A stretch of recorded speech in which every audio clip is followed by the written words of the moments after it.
দিনের শুরুতে যান্ত্রিক ত্রুটির কারণে সকাল 8:30 থেকে 9টা পর্যন্ত আধ ঘন্টার জন্য বন্ধ ছিল মেট্রো রেল চলাচল। এতে ভোগান্তিতে পড়েন অফিসগামী যাত্রীরা।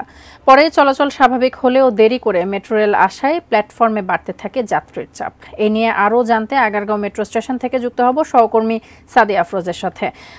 সাদিয়া, এর আগেও বৈরী আবহাওয়ার কারণে দুদিন আগে এরকম একটি সমস্যার সৃষ্টি হয়েছিল, মেট্রো রেল চলাচল বন্ধ ছিল। আজ আবারও একই বিপর্যয়। মেট্রো রেল কর্তৃপক্ষ এই বিষয় নিয়ে কি বলছে?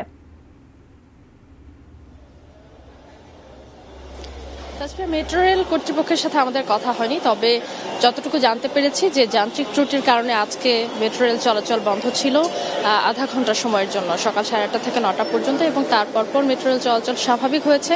তবে সেই সময়ের যে যাত্রীদের যে বাড়তি চাপ ছিল, সেই চাপ বেশ কিছুক্ষণ ধরেই এই স্টেশনগুলোতে ছিল, এবং এখন যে অবস্থা আমরা দেখতে পাচ্ছি যে স্বাভাবিক অবস্থায় রয়েছে চলাচল, এবং টিকিট কাউন্টারগুলোতেও যাত্রীদের যে ভিড় সেটিও একেবারে অস্বাভাবিক নয়, কারণ এই সময়গুলোতে বিশেষ করে সকাল থেকে সন্ধ্যা পর্যন্ত যে পরিমাণ যাত্রীর চাপ থাকে সেরকমই আমরা দেখতে পাচ্ছি এখন।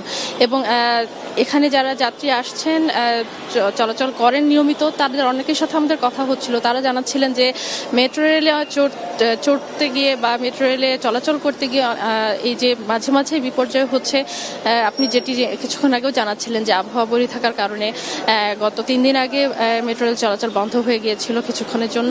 আজকে আবারও এক ধরনের বিপর্যয়ের মধ্যে পড়তে হয় এবং ভোগান্তিতে পড়তে হয় সাধারণ যাত্রীদের। সে জায়গা থেকে অনেকেই বলছেন যে সেই সময়ে অফিস থাকার কারণে যেহেতু এক ধরনের বড় চাপ থাকে, এবং সড়কেও আসলে এই চাপটি পড়ে যায়, এবং মেট্রো রেল বন্ধ থাকলে যেহেতু ভিন্ন অপশন খুঁজতে হয় সাধারণ মানুষকে, তখন আসলে সেই চাপটি সামাল দেওয়া কষ্টকর হয়ে যায়, এবং সে কারণে অনেকেই ভোগান্তিতে পড়তে হয়, দুর্ভোগ পোহাতে হয়।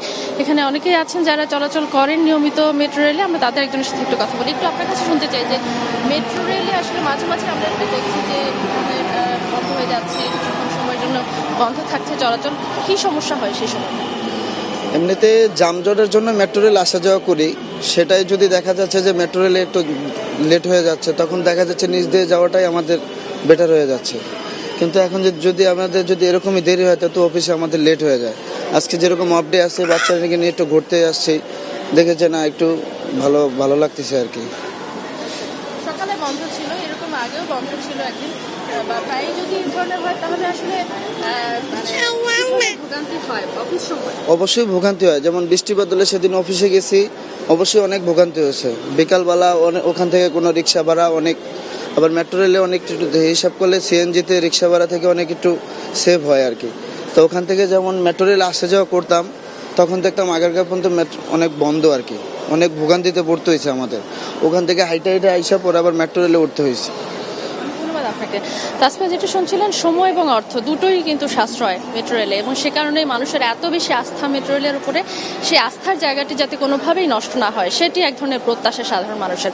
একই সাথে এই ধরনের ভোগান্তি যাতে না হয় সেই জন্য তারা কর্তৃপক্ষের প্রতি আহ্বান জানাচ্ছেন, এবং ঢাকা মাস লাইন ট্রানজিট লিমিটেড যারা এই মেট্রো রেল কর্তৃপক্ষ মূলত, তারা নিশ্চয়ই বিষয়টি দেখবে, এবং এ ধরনের ভোগান্তি যাতে নিশ্চয়ই আর না হয় সেই প্রত্যাশার কথা সাধারণ মানুষের মতো যারা চলাচল করেন এই মেট্রো রেলে তারা সবাই জানাচ্ছেন, এবং তারা বলছেন এই ভোগান্তি না হলে মেট্রো রেলের প্রতি যে আস্থা আছে মানুষের, সেই আস্থা নিশ্চয়ই ধরে রাখা সম্ভব হবে।